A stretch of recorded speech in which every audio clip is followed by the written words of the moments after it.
अस्सलामुअलैकुम रहमतुल्लाहि व बरकातुहू। तो आज हम लोगों ने जो टॉपिक पढ़ना है उसका नाम है डिस्कवरी ऑफ न्यूट्रॉन्स। तो न्यूट्रॉन्स को चार्डविक नाम के साइंटिस्ट ने डिस्कवर किया। ये पेपर में एमसीक्यू के तौर पर आ सकता है आप लोगों को, तो आप लोगों ने याद रखना है। तो इससे पिछले जो टॉपिक हैं उनमें हम लोगों ने किन किन बातों के बारे में पढ़ा। हम लोगों ने पहले पढ़ा डिस्कवरी ऑफ कैथोड रे, जिनको सर विलियम क्रुक्स ने डिस्कवर किया।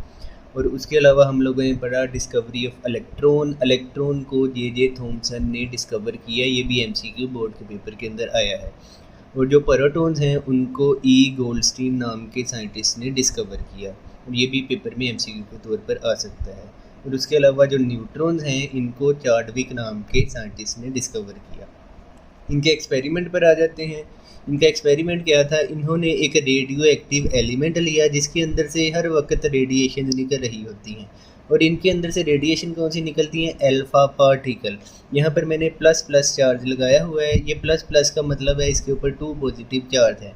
अल्फ़ा पार्टिकल क्या होते हैं, असल में ये हीलियम ही होती है, लेकिन हीलियम के अंदर से जब 2 इलेक्ट्रॉन्स निकाल दिए जाएँ, तो यहाँ पर जो मैंने +2 लगाया है इसका मतलब है हीलियम के अंदर से 2 इलेक्ट्रॉन निकले हुए हैं, इस वजह से यहाँ पर प्लस प्लस 2 पॉजिटिव चार्ज है।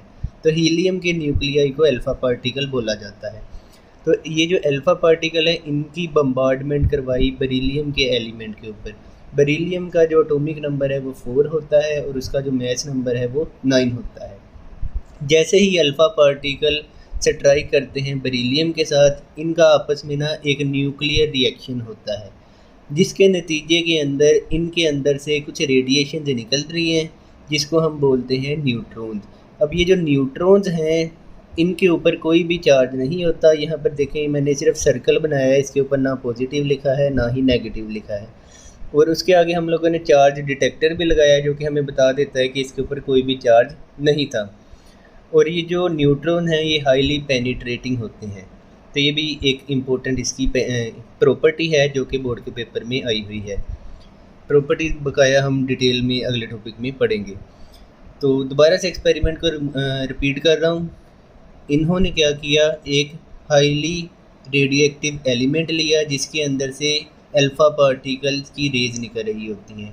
अल्फ़ा पार्टिकल जब बेरिलियम के साथ स्ट्राइक करते हैं तो इनके अंदर से न्यूट्रॉन्स निकलते हैं। न्यूट्रॉन के ऊपर कोई भी चार्ज नहीं होता और न्यूट्रॉन हाईली पेनिट्रेटिंग होते हैं। हाईली पेनिट्रेटिंग मतलब चीर फाड़ करके आगे निकल जाते हैं। तो जब पेपर में आपको ये शॉर्ट क्वेश्चन या लॉन्ग क्वेश्चन के तौर पर आए तो आप लोगों ने इस तरह से डायग्राम भी बनानी है और उसके अलावा इसकी सारी थ्योरी भी लिखनी है। और उसके बाद आप लोगों ने ये न्यूक्लियर रिएक्शन भी लिखना है। न्यूक्लियर रिएक्शन में देखें यहाँ पर हमारे पास अल्फ़ा पार्टिकल है जो कि असल में हीलियम का न्यूक्लियाई ही होता है। इसका एटॉमिक नंबर 2 है और इसका मास नंबर 4 है।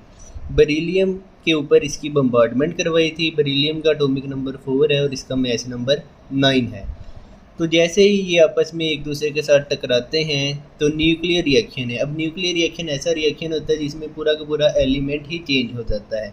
अब आप लोगों ने करना क्या है, इनका जब रिएक्शन होगा ना तो इसमें कार्बन बन जाता है। कार्बन जिसका एटॉमिक नंबर 6 है और मास नंबर 12 है।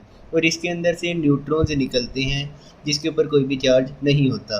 और न्यूट्रॉन का जो मास नंबर है वो 1 होता है, जिसको ऊपर वाली साइड पे लिख दिया। एटॉमिक नंबर इसका कुछ भी नहीं है, 0 है। अब इस इक्वेशन में देखें नीचे वाली जो दोनों डिजिट हैं उनका सम लेफ़्ट साइड पर और राइट साइड पर जो नीचे वाले दोनों डिजिट हैं उनका सम बराबर होना चाहिए। 4 + 2 = 6 और यहाँ पर 6 + 0 = 6 ही होता है।